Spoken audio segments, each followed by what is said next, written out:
I read Colossians and Ephesians, and both of them said, make melody to the Lord in your heart. I think that's what my poetry is. I think it's my melodies to the Lord. Because when I'm walking, I'm thinking about things, and I'm making connections with all these other things, and then I make a poem. I think Paul is saying literally sing, but in my regard, sometimes I sing, but I think making poetry is a good thing. So as Paul says, take every thought captive to Christ. Or maybe Peter said that. We have to do that. Take all of the thinking that you had, all of the experience, all of the ideas, every book you've read, every TV show you've watched, every person you've listened to and talked to, and every sermon you've heard, and every lecture you've listened to, and use it. Christians are afraid to do that, but Paul did the same thing. Paul actually quoted Epimenides. Cretans are always liars. Paul also talked about the Iliad. How Homer talked about, one of your poets is what he said. One of your poets. So Paul had a very deep learning, and I've seen a lot of Christians throughout the centuries have had classical educations. Some of the most profound thinkers in the world were Christian and also had profound classical education. I was listening to a preacher today make it seem like only the Bible is a valid source.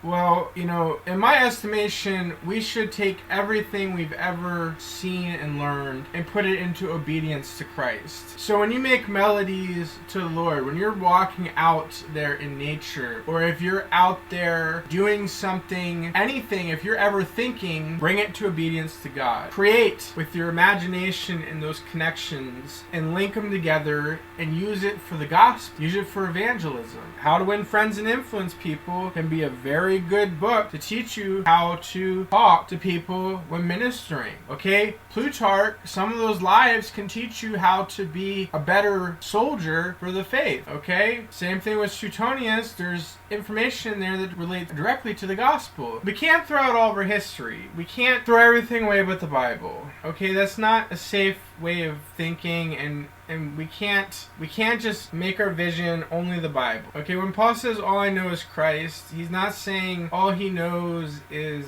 just Christ and him crucified, him raised, as if that's the only thing that Paul knows. Okay, what he's saying there is he only knows Christ, his foundation, which is love, joy, peace, patience, kindness, gentleness, faithfulness, goodness, self-control.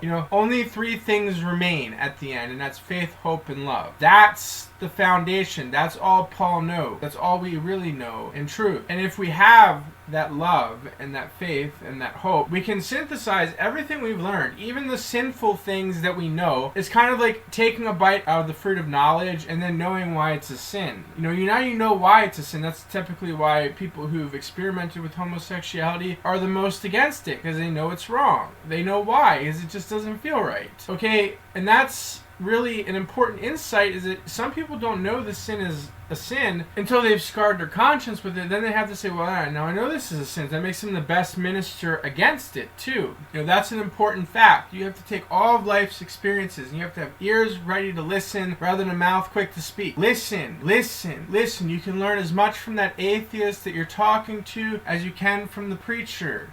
You can learn as much from the Hindu as you can from the preacher. Okay, it's not saying I have to accept their worldview. It's saying they might have something true that they're saying, and the Holy Spirit will direct you to use what is essentially a postmodern literary tool, which is removing the stuff that is not true and believing in the things that are. That's what Paul means, all I know is Christ. We use Christ as a sort of surgical implement to remove all that isn't Christ from what someone is saying and understand what is Christ and what people are saying, because people know truth. All people know truth. Okay, there's always some truth people know, and you have to listen to people and draw, as Jeremiah says, draw forth what is precious from what is vile. Okay, we're instead of being presumptuous and saying, where is it in the Bible? And Ignatius says exactly that.